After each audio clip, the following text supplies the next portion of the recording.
আজ বেরিয়ে পড়লাম শ্মশানকালী মন্দির দর্শন করার জন্য। দেখো আমরা এটা আমি রবিবার দিন করেছিলাম।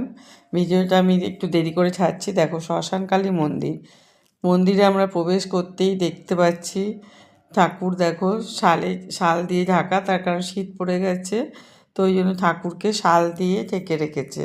তো এই দেখো এখানে শিব ঠাকুরটাকে দেখো ভালো করে, দেখেছো? এটা একদম এরকম শিব ঠাকুর আমি কোথাও দেখিনি, এখানেই দেখেছি। দেখো এখানে ঘট নিয়মিত রোজ পুজো হয় শ্মশানকালী মন্দিরের। এই শ্মশানকালী ঠাকুর ভীষণ জাগ্রত, যা শ্রীরামপুরে বল্লভপুরে অবস্থিত।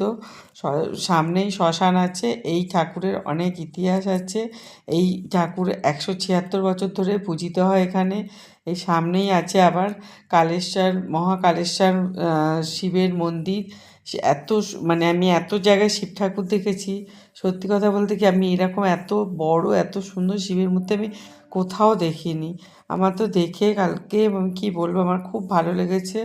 দেখো তোমরাও দেখো, আমি যেন তোমাদেরকে দেখাবার জন্য আমি সমস্ত জিনিসটা ভিডিও ক্যাপচার করেছি।